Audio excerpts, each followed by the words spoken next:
Okay. Continue. I'm just recording this for posterity. We're going to go into our discussion. Next week, Shabbat services will be very short and sweet because Saturday night is the first night of Pesach. Carmen asked a very good question. I put it on our email, which is that Friday night, the house is basically kosher for Pesach. So what do you do then with the challah? So one answer is that you go find a corner far from the kitchen and the dining table as you can. Give the challah there. Nobody moves from that spot, so no crumbs are spread around the house. They eat the bite of challah, and then you sweep it up, and that's that. The other option is to use egg matzah. Then you can sit through the table because egg matzah is and isn't a matzah. So it isn't a matzah because you're not supposed to eat matzah before Pesach. You're not supposed to eat matzah before Pesach because it's like going with your bride before the wedding. Okay, that's the explanation. So it gives rise to many jokes, but that's the explanation given. So instead, matzah, egg matzah, because using egg in addition to water is not considered true bread, which is not a true, not capable anymore of being chametz. Therefore, you can have it for the hamotzi. It's still considered enough bread to be a motzi, but not enough to be a matzah. How's that? Okay, so that's an easy choice. And you don't have to eat a lot of it if your stomach can't handle it also.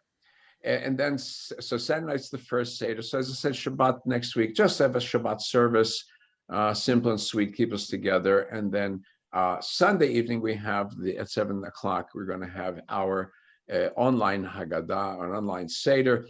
I'm going to give away the secret to you. It is the same login. If you haven't figured out when you logged on, it says some enchanted Seder when you log on. It's the same login.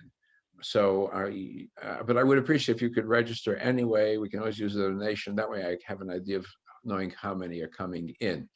And then, of course, if you don't want to log in and deal with Zoom, it will be on Facebook and YouTube, just like we've done in the past. And the Shabbat after that, we will combine Yizkor with the last day of Pesach. So that will be the following Shabbat, instead of doing a separate Yizkor on the Sunday. Okay, so that's the upcoming. Now, let's go ahead to our theme, which is the Ramban.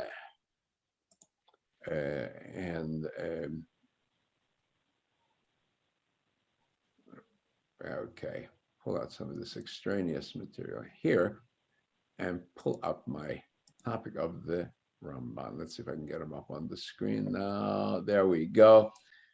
And so you see a very nice visual, somebody's artistic imagination of what the Rambam might have looked like. I mean, what can you do? You put a Jewish face, you put a white beard, and it can be any rabbi that you want. That's about much as we can do for the Middle Ages. Moses Ben Nachman, Gerandi from the city of Girona, a Spanish city. And so the initials are Resh for Rabbi Moshe Ben MB, and then Nachman, the N, Ramban. That's how we get that nickname. Nachmanides, the common usage of the Greek form for the name of the father with an IDES, meaning the son of Nachman, is as common in medieval philosophy to identify people with their patronym using a Greek formula. Also, a Spanish name, Bonastruc da Porta. So, like many Jews throughout history, had a double set of names, the Jewish name and the name for the powers that be in the neighborhood. So a little bit about him. He's a Spanish Talmudist, exegete meaning a commentator on source materials, and a physician. Notice Rambam, Maimonides, a physician, Yehuda Levi last week, a physician, and the Ramban, a physician. Very common Jewish practice. My son, the doctor, it goes way, way back, right? So born 1194, and besides rabbinic, as I say, studied and practiced medicine. It was a way of supporting himself. He also had an extensive knowledge of philosophy of his day. So young child prodigy, when he was just past puberty, past his bar mitzvah age, he was already recognized as a Talmudic authority in his day. By the time he was 16, he composed compendiums on some parts of rabbinic law. And he was very conservative in his perspective on halacha. He would give the predecessors precedent, always. The wisdom of the ancients are unquestionable. Their utterances neither be doubted nor criticized. That was his perspective. From Catalonia, he lived in Catalonia, that is the area of region of Barcelona, very popular region today. Everybody wants to go to Barcelona for the life, but that wasn't what he was there for. He was there as the rabbi of the community. And because of that, he was involved in the disputation of Barcelona, the disputation he won, and as a prize, he was exiled.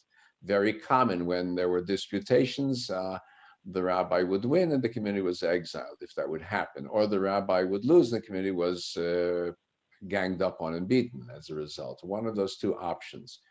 He left Aragon and journeyed for 3 years somewhere in Castile, maybe southern France, and then 1267 emigrated to Palestine, spent his last years in Jerusalem, settled in Acre.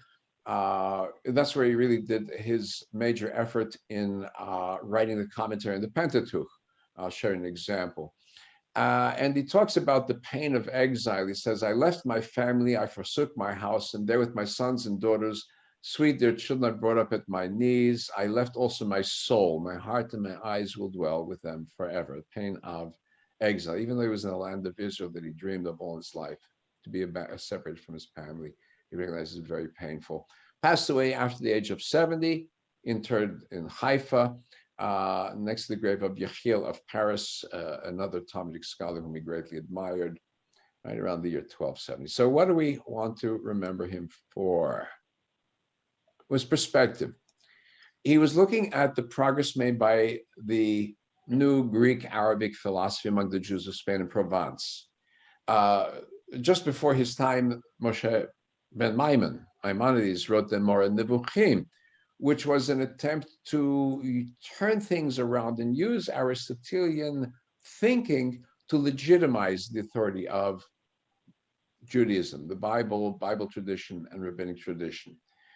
But as a result, he allegorized biblical narratives and turned it to say that they were mere visions, like when Jacob struggles with the angel at the river, there's a mere dream in the night that he limps as a result of a struggle that goes on in his dream in the night. That's how Maimonides tries to rationalize things.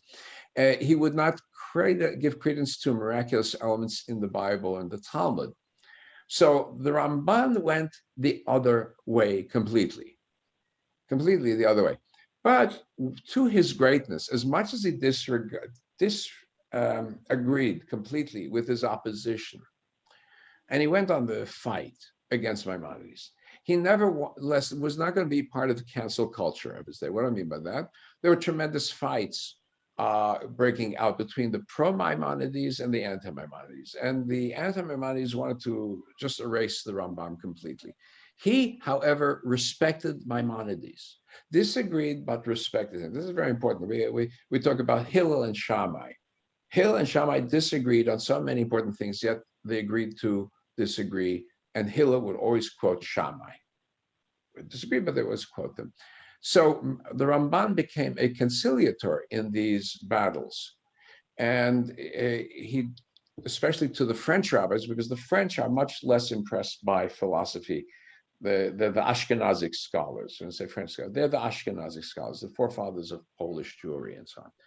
And they have no feeling for philosophy. So he, to them, addresses the virtues of Maimonides as a halachic scholar and explains to them that the guide was not intended for regular Jews. It was for those Jews who had been led astray by the works of Aristotle and Galen. In other words, understand the guide as something to try to draw back into the fold Jews who had lost their faith, not as a guide for regular Jews. The rest of us, we know what we are. We don't need his guide, but we don't have to ban it. Right? So he did not want to study it, but he wanted to study Maimonides' Mishnah Torah, the teachings, the halachic teachings. And he respected that very much. So he was able to distinguish his perspective, what I can agree on, what I can't agree on. So just an example, I showed you earlier how he tackled the Rambam, Maimonides, on the issue of sacrifice, trying to say the sacrifice was just something to wean the people away, no longer really relevant. They although in the Mishnah Torah, when the Rambam talks about the future, he reinstitutes the sacrifice. He calls for reinstituting the sacrifice. But you see how Nachmanides says, no, there are deep emotional and religious significances to the sacrifice. We cannot ignore that. We can't paper it over. Just putting up in front of you a traditional printed version of commentaries on the Torah, what's called Mikraot Gedolot. When you're studying in yeshiva, you open up a copy of Mikraot Gedolot because it has everybody and the excuse me, everybody in the kitchen sink thrown in commentaries all around the key text.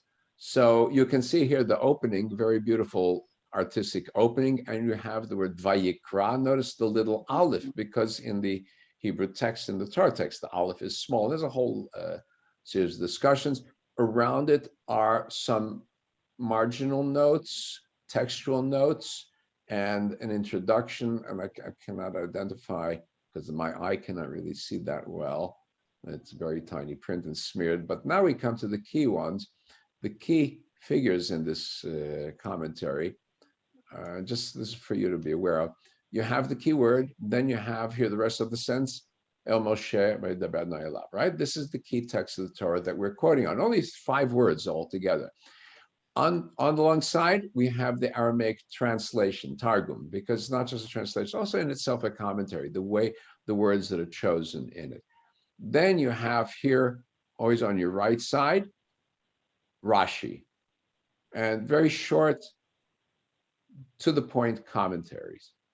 On the left side, you will get Avram ibn Ezra. Avram ibn Ezra, Spanish commentator, also around the time of Nachmanides, a little before, whom Nachmanides also very much dislikes in his perspective and is constantly fighting it, because Ibn Ezra is very much a rationalist.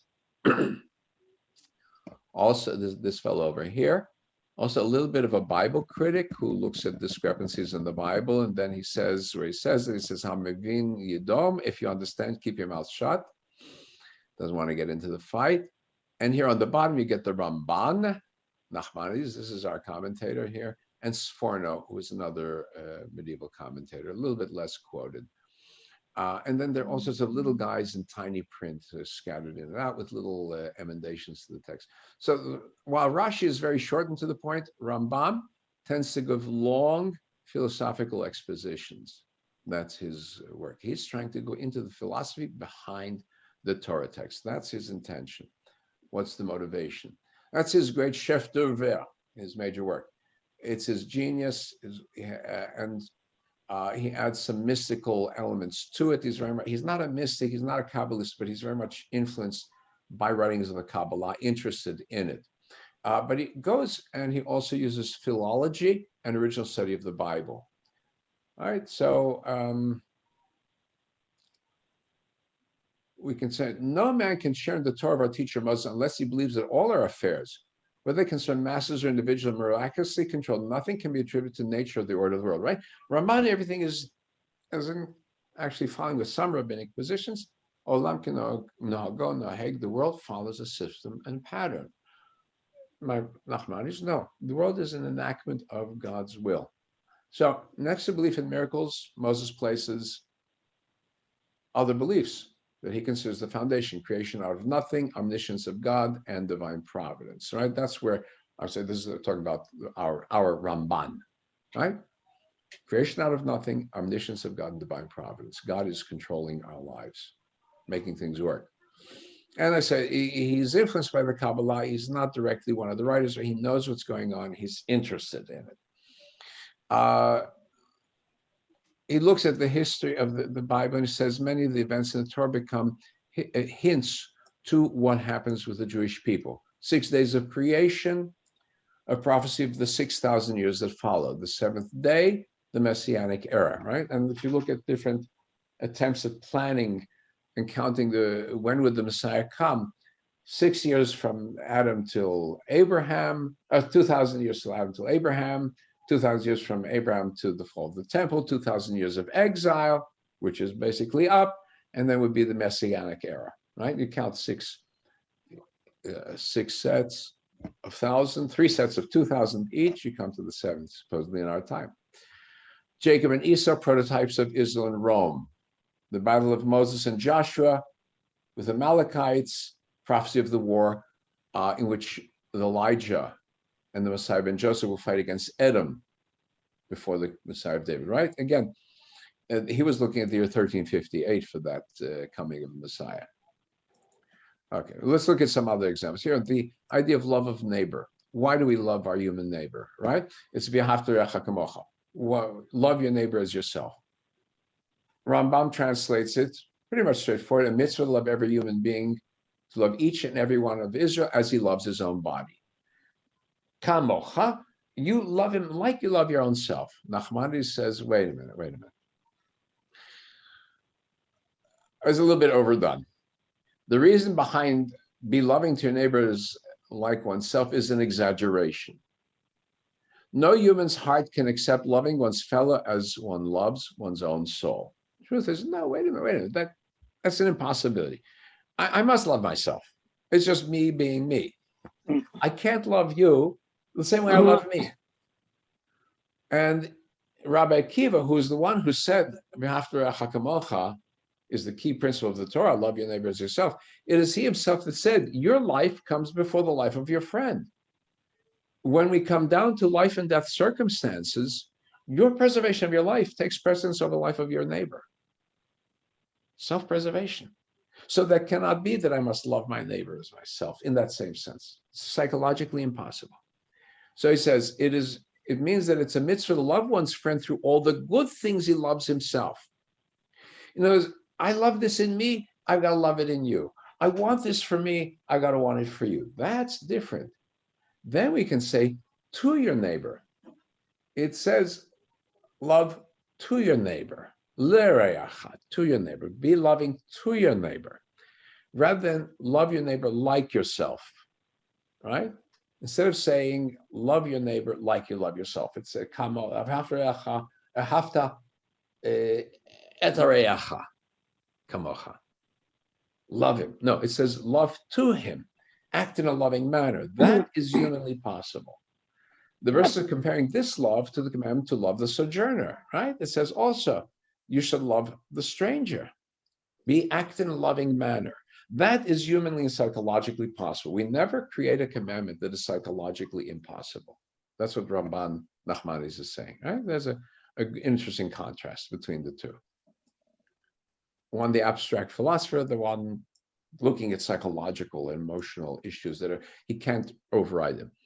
Now, another famous element is that the Ramban, and again, we don't know if it's his work, it is increasingly presumed maybe it's somebody else's, but it's very much influenced by his kind of thinking, in which he is disabused of the kind of attitude of the Rambam, taking from the Greek Aristotle, that the human drive, the human sexual drive and desire is beneath us, something that has to be pushed down.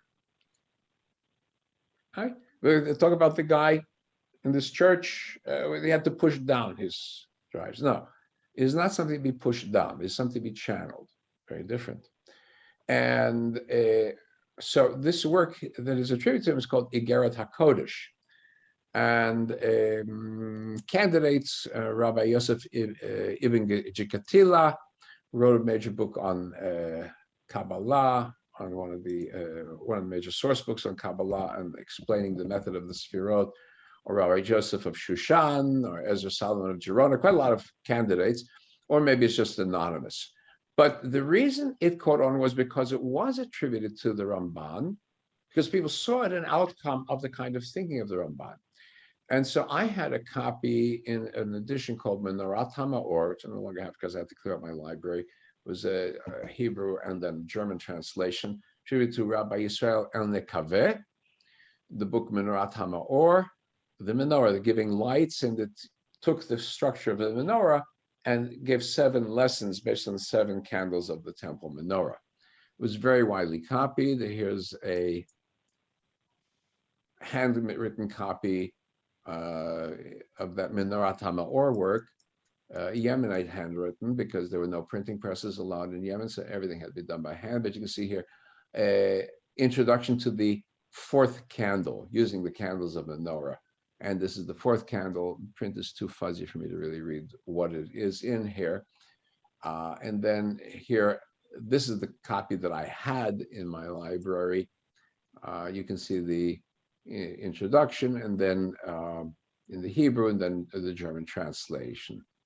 Okay, so in my copy, which I don't have, and I can't find online the full text downloadable, but it talks about things like not the denial of pleasure.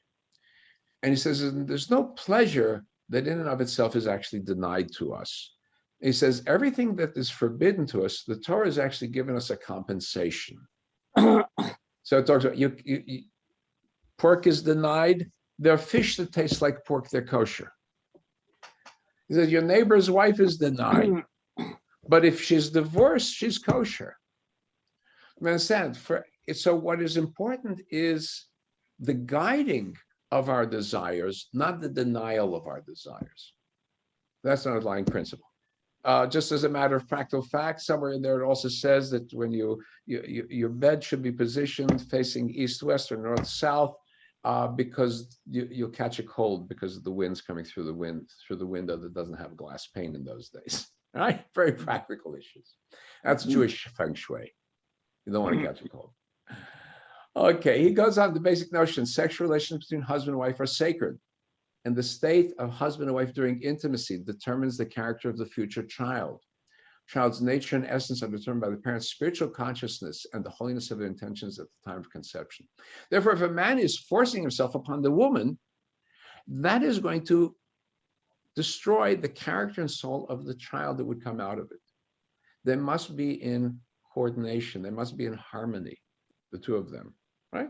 Because the goal of every Jewish family wants children. And you want to have the right kind of children, so your intention has to be there. So then he goes on complaining about the Rambam in this, and this from Rambam Mora Nevuchim, where it quotes Aristotle: there must be an absence of the lower desires and appetites, of the seeking after pleasure in eating, drinking, and cohabitation. In short, every pleasure connected with the sense of touch. Chush mishush, a lovely word in Hebrew, chush mishush. Mishush lemashmesh, meaning to sense, to feel with your fingers. Because Aristotle correctly says this sense is a disgrace to us, since we possess it only in virtue of our being animals. And it's because these are things, eating and drinking, cohabitation, are things that animals do. They are inferior. We need only enough to survive, not more than that. It is our hearing and seeing, because they go directly to the intellect. Those are the true senses that we can allow. So, to this, the Iggeret Hakodesh contrasts. It says, the matter is not as Rabbi Moses, blessed memory, thought and believed in his guides of perplexed, where he praised Aristotle's statements. Heaven forbid. Matters are not as the Greek word states, since this word contains subtle traces of heresy. It is heretic to take this point of thought. If that heretic Greek had believed the world is renewed by intent, he would not have said that. He's not accusing Maimonides. He says Maimonides is wrong by quoting this Greek. But we who possess our holy Torah believe that the blessed God created everything as his wisdom to create, and created nothing shameful or ugly. The human body, nothing shameful or ugly. So we say that copulation is shameful, then the sexual organisms are contemptible. But God, blessed be he, created them according to his word, and you established them. Right? And you established them. By the way, all those of you who remember the story about, Orthodox Jews have a blanket with a hole in it, and you do that way, that is a joke. It's against Jewish law. It's against Jewish law. I think in that movie Unorthodox, if you saw that, the guy is wearing his tzitzis on top of him while he's with his wife, and that's you don't do that. You don't do that. In fact, essentially in the Talmud, one is not supposed to be clothed. The bodies are to be together. Nothing shameful. Nothing shameful. It may not be how our grandmothers thought about it, because that wasn't, the way it was bandied about, but that's what it was intended. Now, very interesting. If you want to see how it was applied, it's quoted in the movie Yentl, and also the movie A Stranger Among Us, which is a movie about somebody trying to solve a crime of murder in the Hasidic community. All right, so it's made its way around Iggeret Hakodesh. And now the really famous part, which is the disputation of Barcelona, and I'm going to do this kind of you were there thing, because I'm going to pull up an actual video reenactment. But this is the way it may have looked, or some artist's rendition of the disputation. And here is the Ramban, and this is the prosecutor, Pavlo Cristiani, who was born Jewish and became a Christian, became a monk, and he had been assigned to convert the Jews of Provence. Originally, that was southern France, Provence, and his superior was General Raymond de Peñafort. And so they requested King James, the King of Aragon, to order Moses to take part in public disputation. And they relied upon the idea that Jews were afraid to say what they thought. If a Jew would say what they thought, they would get in trouble. Even if they didn't say what they thought, they would get in trouble. This happened to an ancestor of mine, Yom Tov Lippman Heller, where after the 30 Years' War, around the 1600s, in Czechia, Bohemia, the Jewish community had a tax put upon it, as all communities were put to pay the losses of the war. And a lot of rich people didn't like the taxes. The king was, the rabbi was involved in assigning the taxes. And so they betrayed him to the king and said that my ancestor had said something about Jesus. And then he proved that he said nothing to the king in court, but the king could no longer protect him. The fact that he was just accused was enough, and my ancestor was exiled to Prague. So that's what always would happen. So Pablo knew that they would win because the rabbi would have to be very careful. And he would then prove that the Messiah was predicted in the Talmud and rabbinic writings. So Moses agreed, but stipulated the complete freedom of speech should be granted. And the king agreed that, unlike other cases, he would be allowed to say what he wanted to say. So 4-day disputation in the presence of the king and the court and dignitaries. It was a big, big deal in its day. So more or less a summary, the disputation began to turn in favor of Moses, but the Jews of Barcelona then were afraid because the prosecution were the Dominican monks. They were very powerful, and they asked Moses to just quit. But the king wanted him to continue. Even though Nachmanides told the king that the Jews were very aware, the king wanted him to continue. The king was fascinated by this. The king liked the rabbi. He liked the rabbi very much. And when the controversy ended, the king declared a victory for Moses, and then the king gave him a gift of 300 maravedis, which was a big sum of money, as a sign of respect.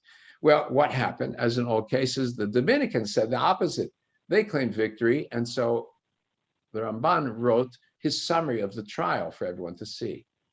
And then the friar Pablo took out one sentence, distorted it, used it as an accusation, brought capital charges against the rabbi. The rabbi admitted, maybe said things against Christianity, but nothing was written that was not in the disputation. He had the freedom of speech. And the king recognized that he was right, but he had no choice. He had to exile the Ramban for 2 years. And the pamphlet that he'd written was burned, and he was also fined, but then was remitted to his brother. Okay. You can't win. You couldn't win. The Dominicans thought the punishment was too mild. They convinced the Pope to have him exiled permanently, and that's what happened then.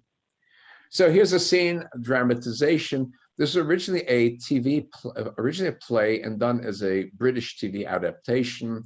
The Brits do TV well. It's a little bit stilted, and there's also TV 1986, I think, and so the visual quality is not the greatest, but a fairly decent job of presenting the trial approximately as it went. So 1263, director Jeffrey Sachs, the writer Chaim Maccoby did a very good job. He was the Jewish academician and librarian at Leo Beck College. He knew what he was writing. So he may have put in some words here and there, modernizing some of what the Ramban was saying, but pretty much to the point, I think. And so we're going to start. I'll pull it up and we'll be running it in just clips, not the whole thing, but just the clips. So we're going to start with the introduction here.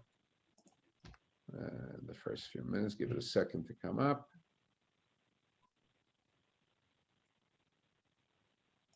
There we go.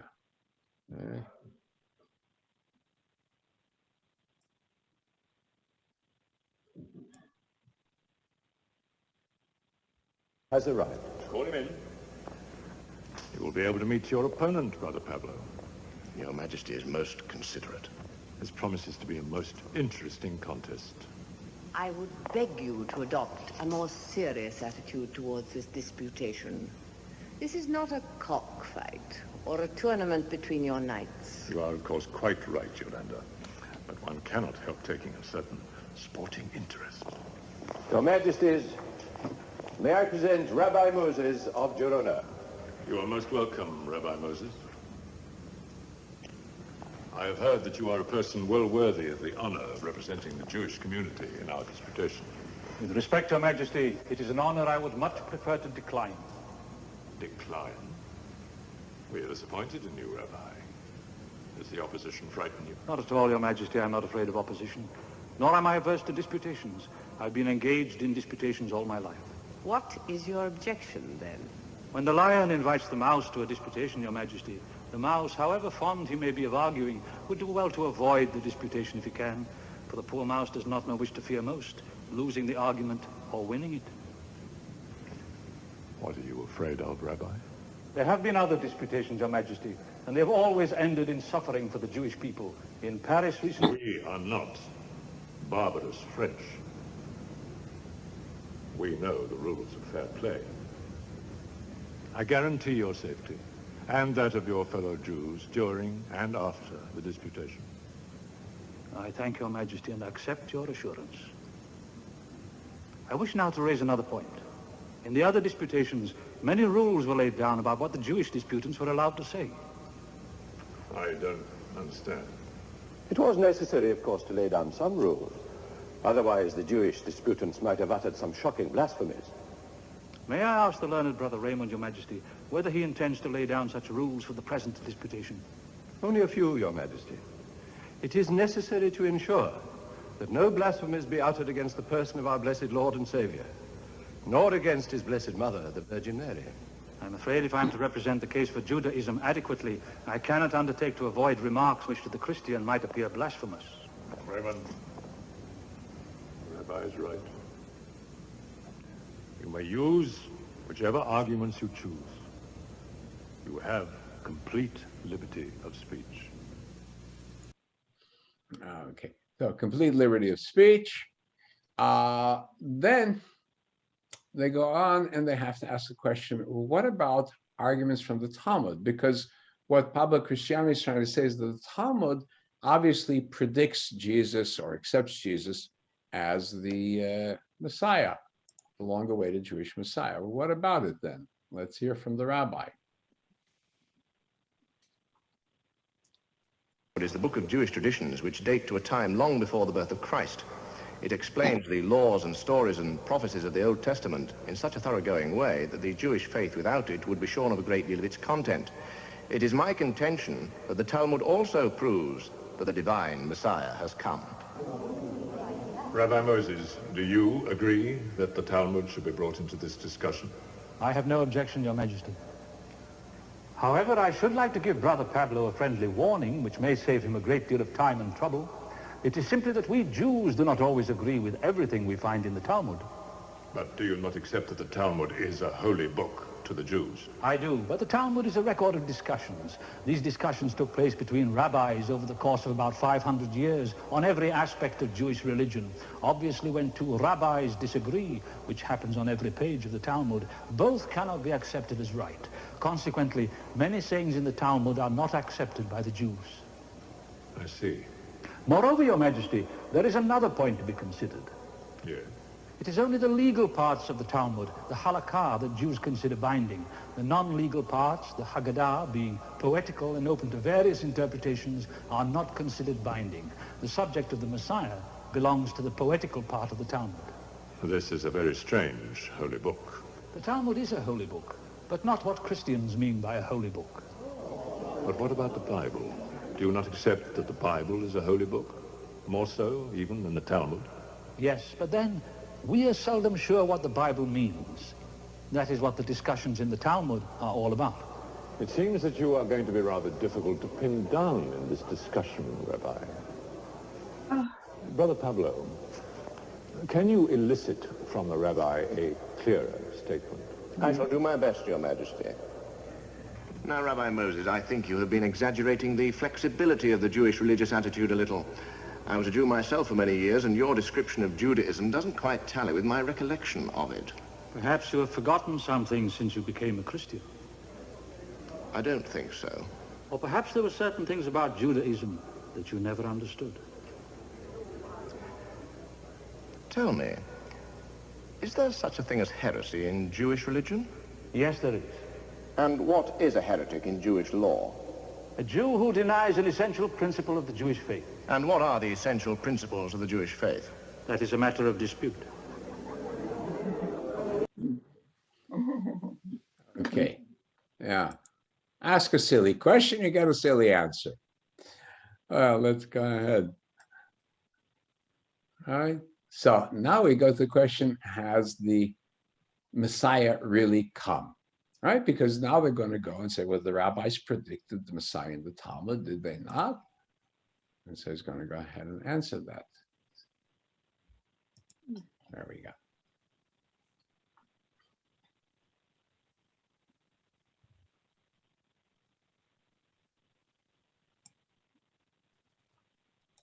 This disputation.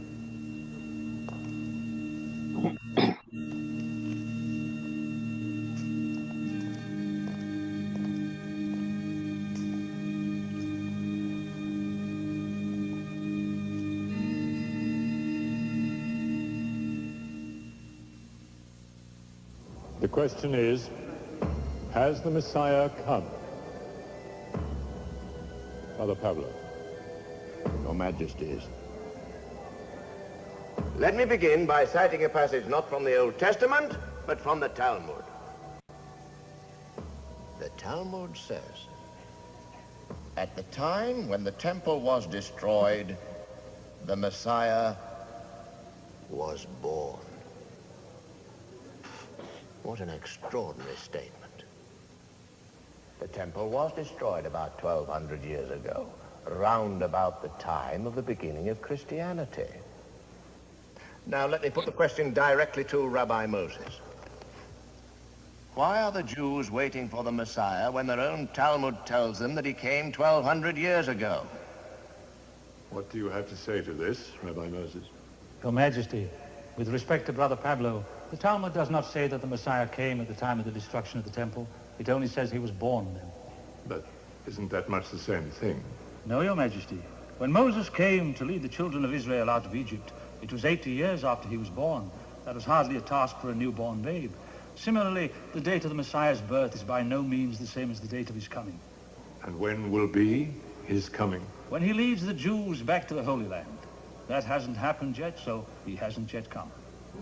Do you mean to tell us that the Messiah was born 1,200 years ago and that he still hasn't come? Yes. I must be getting pretty long in the tooth then, 1,200 years old. Adam lived almost as long as that. And Elijah, who never died, has lived very much longer and will return together with the Messiah. And where has the Messiah been all this time? The Talmud says in the Garden of Eden. Do you really believe that? Many more incredible things than that are believed in the name of religion, Your Majesty.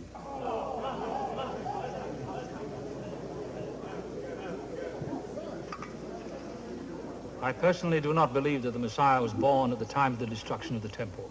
I think he has not yet been born. But the Talmud says quite distinctly that he was born then. It is poetry, a parable. You Christians know what parables are. It's a way of saying that hope is born in the very depths of despair. Should not be taken literally. Are you saying that the Talmud is telling lies? A parable is not a lie. But, Rabbi Moses, you are shifting your ground. Not at all. If you want to take literally that the Messiah was born, then I have given you my answer. I personally do not take it literally. That's clear enough, surely?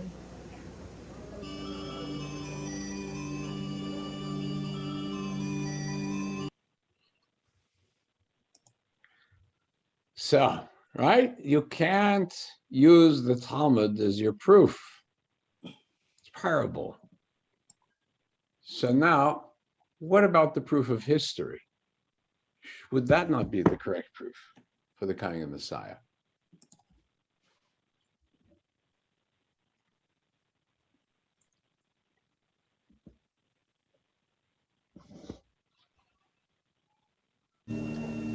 My final argument depends not on the interpretation of texts, but on the immutable truth of history itself. Even more surely than scripture or inspired traditions, does history reveal God's will. Once, the Jews had a mighty organization with a temple in Jerusalem, the wonder of the world. But God decreed that that temple should be razed to the ground, and that in its place Christ's church should arise and be made great, with its center in Rome and its great cathedrals in many lands, each one outshining the temple in the height of its glory. And what of the Jews? They have become slaves and exiles. Is not this the strongest proof of all that the Messiah has come?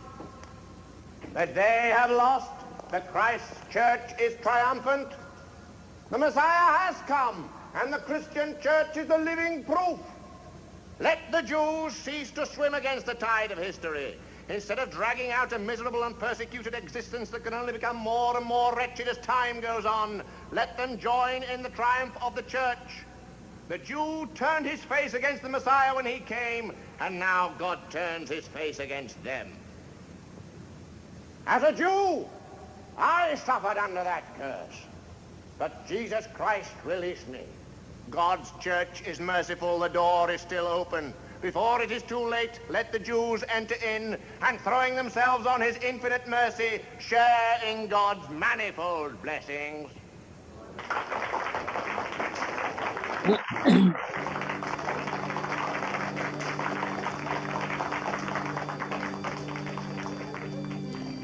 Just put a pause right just for his answer. Somebody asked if they could record this. You can record whatever you want. You can do it from the viewer position, but I'm going to post the link so you can see you can have it for yourselves later on. I'm going to go ahead with the disputation now, the rabbi's answer.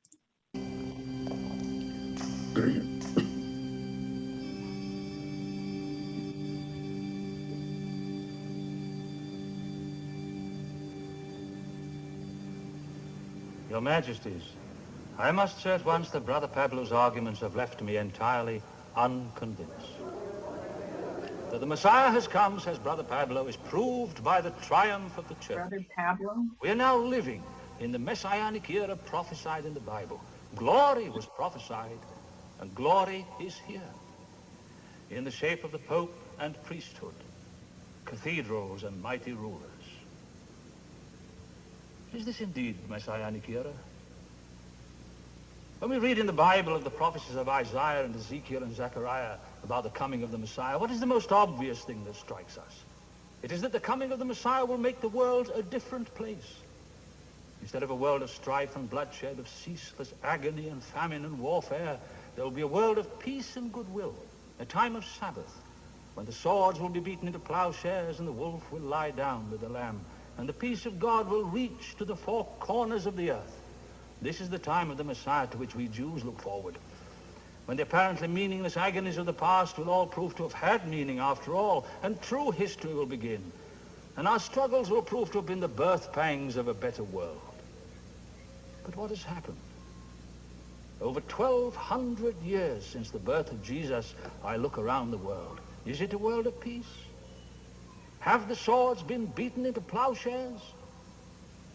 No, the world is more full of war than ever, And the most warlike of all the peoples, whose fierceness is greater than that of wolves, is the people of Christendom, the followers of Jesus.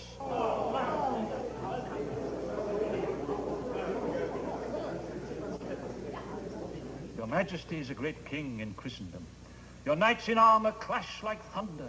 You have your foot soldiers and archers and engines of war. If you believe that the Messiah has come, why do you not dismiss all your soldiers and enter the peace of God? The world is full of war and armies. Not far away are the armies of the Muslims. Beyond them, the armies of the Mongols and the Tartars. And beyond them, who knows what other armies? Where does it say in the writings of our prophets, which you say you believe, that the coming of the Messiah will bring not love but hate, not peace but war? Another point. The coming of the Messiah, according to all the Hebrew prophets, was to be a time of justice. I look around the world which you Christians have made of your faith in Jesus. Is it a world of brotherhood and equality? There is no Jewish aristocracy, no Jewish slavery. No Jew is lord over Jews. No nation on this earth, except ourselves, has learned to live this way. Have you a higher standard of justice to teach us? What has happened to the new heart of which Ezekiel spoke when he said, I will give you a heart of flesh instead of a heart of stone? If this is the new world of which the prophets spoke, it would have been better if they had remained silent. Your Majesty, I must speak. We Christians are never nearer to Christ than when we suffer oppression, as Christ himself suffered. The slave can come to Christ as well as, or better, than an emperor. That is a very comfortable doctrine for oppressors to hear. I do not believe that anyone is better for being a slave. Freedom and equality must wait for the second coming. So it seems that all the real benefits of the coming of the Messiah are left for the second coming.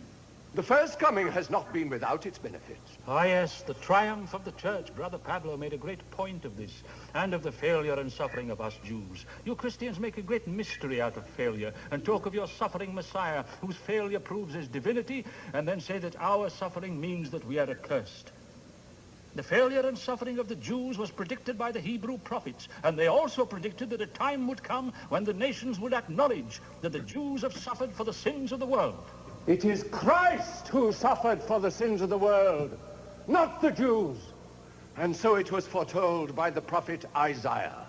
I say that the suffering servant depicted by Isaiah was not Jesus, but the Jewish people. And the suffering servant is still in your midst, and you followers of Jesus are his chief persecutors. Your Majesty, are we to allow this blasphemy? He is saying that the Jews are Christ, and that we Christians are his crucifiers.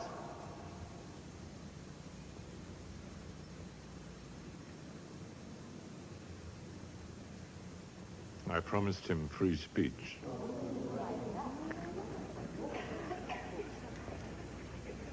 Your Majesty, I submit that we do not need to bandy texts.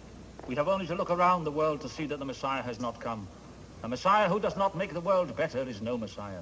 And a Messiah who says it does not matter whether the world is better or not is worse than no Messiah. We Jews say that the world is still unredeemed, and that the Messiah will not come until the world has deserved to receive him.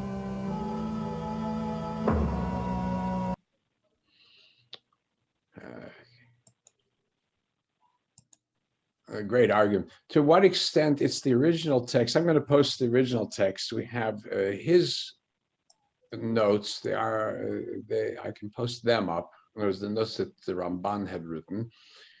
Very close to it. As I say, the author is probably adding a little bit of modernization to it. But now we come to the end. The king has declared that he is the winner. And we have now we're coming to the fear of repercussions against the Jews by the Dominicans.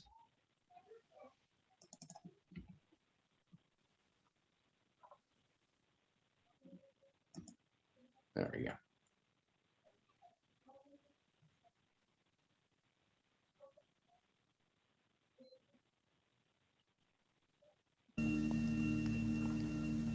You have asked for an audience, Rabbi. What is troubling you? I've come to ask you to put an end to the disputation. You too? Why? I thought you were doing rather well. Too well, Your Majesty. I've come at the request of the Jewish people, many of whom have begged me to proceed no further. What for? I'm looking forward to the closing speeches. We are an oppressed people, Your Majesty. We have many enemies, especially among the Dominicans. A great hatred is growing the longer I continue this debate. I promised you the safety of your people. Trust me. Had I not trusted you, I would not have opened my mouth in this disputation. So there is one Christian that you feel you can trust. Soon there will only be one ruler in Christendom, the Pope, and there will be no fair play left for the Jews. I am still king in Aragon. No one will give me orders in Aragon. Not even the Pope? Not even the Pope. I ask you again. The disputation has gone on long enough. There is no hope of Pablo Cristiani converting me. Let it end. So be it. I ask Your Majesty's permission to withdraw from your presence. Rabbi, sit down. Please.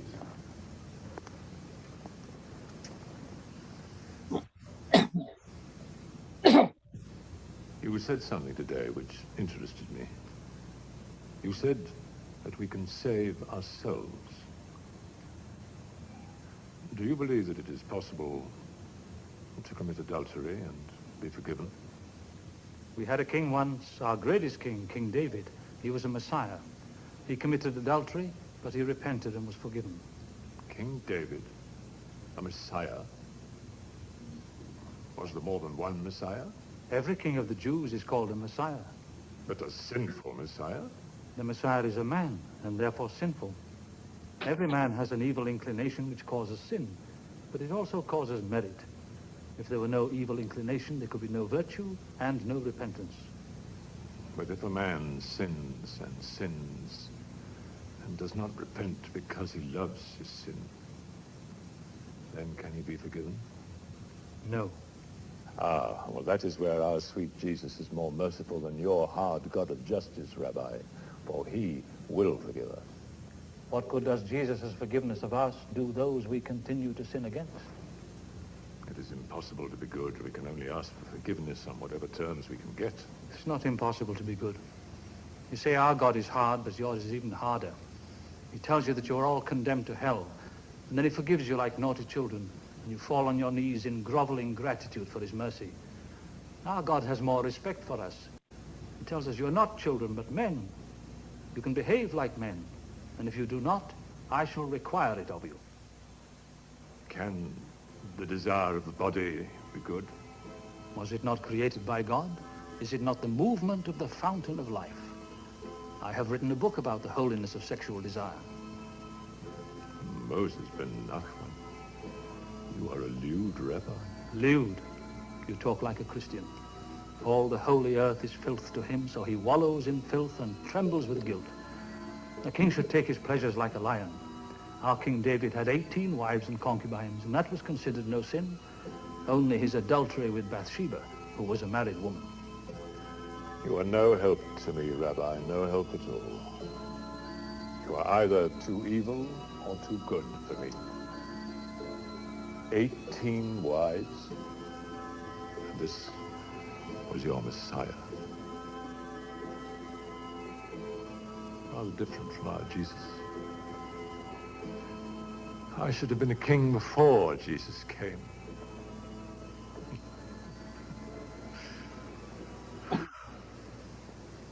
And now let us address ourselves to the highest... Okay. Now, just as a side point, the reason the king asked the rabbi about adultery is because he had been accused of adultery. He was in an adulterous relationship. He's talking to his wife, the queen, in this story, but he has a lover on the side and he can't leave her.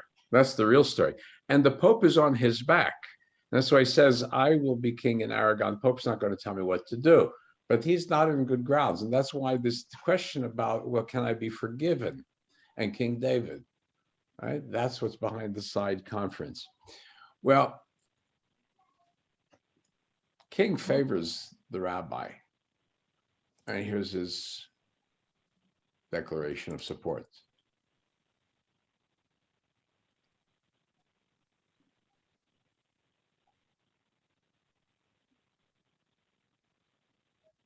religion on the basis of a few days of verbal fencing. Besides, it was a pleasure to see somebody fighting with words instead of with a broadsword. Not everyone took the view that the Jew had the best of it, but you actually rewarded him. Just a few gold coins. 300 gold crowns. What prompted such a magnanimous gesture? Respect. I have seldom seen so unjust a cause so skillfully argued. He may have cause to regret his free and easy manner of arguing on holy topics. Yolanda. I warn you, Yolanda.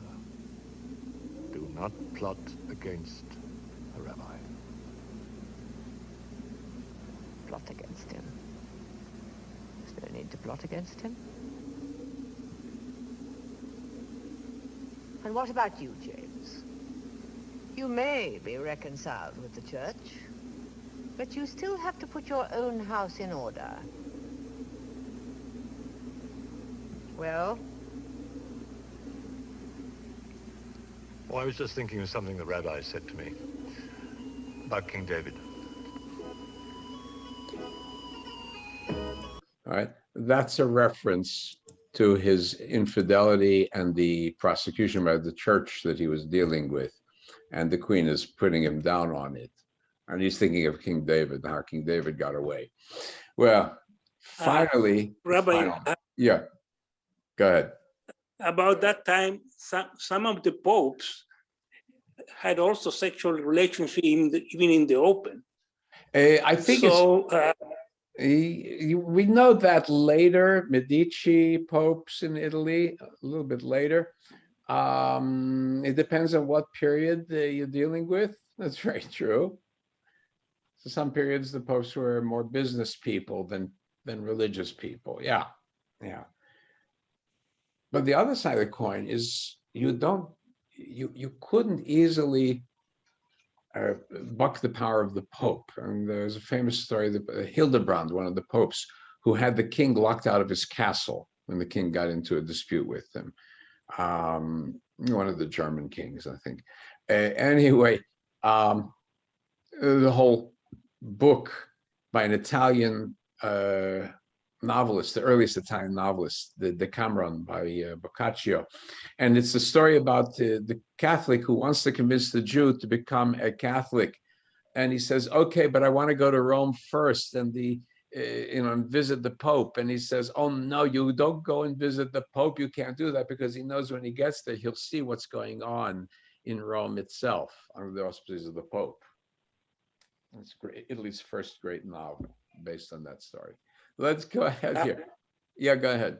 There is another situation. Well, somehow he was asked, can you define essentially what Jewish religion is? And he practically said, I cannot. You have to have a belief, but if you want to qualify that belief, there are many questions in favor and many questions against, so it's very hard to define it. But that's why he's trying to avoid. How did the rabbi kind of counter that?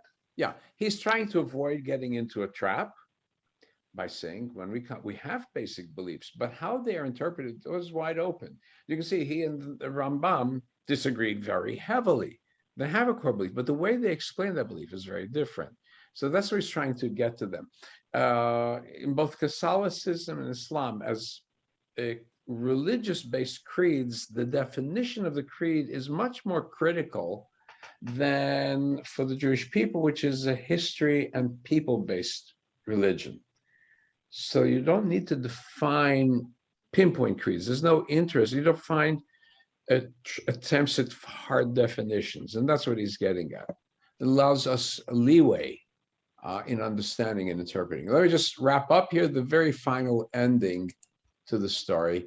The Ramban is kicked out of Barcelona, sent into exile, because the Pope does have power after all over the king. Oh, it's not important. Is there anything that I can do for you, Rabbi Moses? All I ask is that no other Jew should suffer from the disputation. You have my promise on that. You are a good man. I wish you a safe journey to the Holy Land. And I'm very sorry to see you go. Believe me. Goodbye.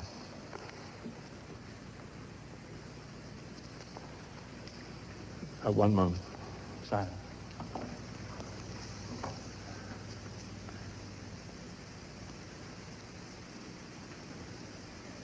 Give me your blessing.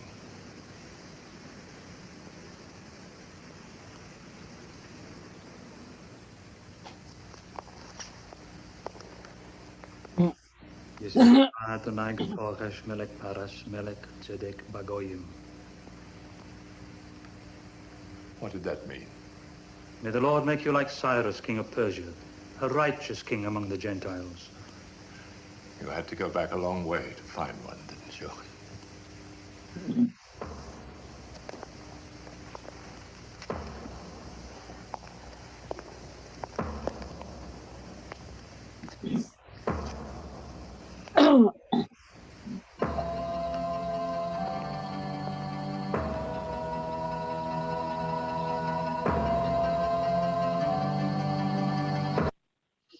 Okay, very dramatic ending that they put on here. The rabbi gives the blessing to the king. The king wants the blessing, and he's comparing him to Cyrus. So if we know your history, Cyrus is the Persian king who brings the Jewish people back to the land of Israel to reestablish the temple and reestablish the Jewish presence in the land of Israel, right? So, and he's described by Isaiah as a Messiah, using the word Mashiach on King Koresh, Cyrus. So very apt for the wise and good king. So I think you get the whole gist of his disputation, what it was like to be in disputation. Certainly, if it's not word for word as it was, that's hard to know. But the playwright Maccabee has really captured the atmosphere and the feeling of this fight for putting the Jews on a strong footing. Till the 1600s, as I said, you couldn't really, as a Jew, say anything about Christianity without getting in trouble. By the time we get to the 1700s, as the Christian world has changed, it has become tolerant. We will get to that later on in the future. Moses Mendelssohn, another Moses, will say what he wants to say about the superiority of Judaism over Christianity. And not only is he protected by the government, he's actually praised by the intellectuals around him. That's how the world shifts from medieval to modern times. And so we'll talk about that later on, future discussion. Okay, to every one of you, I'm going to post the link so you can see the video, the full video. This one itself was a slightly abridged version, but it had subtitles, so that made it very good. There's other full-length version. There's like a few minutes before and after in the full-length version without the subtitles, but I thought this helped a lot. To everybody, have a good Shabbos and happy Pesach coming up. Thank you, Rabbi. That was a good, that was lovely. That was lovely. Thank you. Okay. Bye.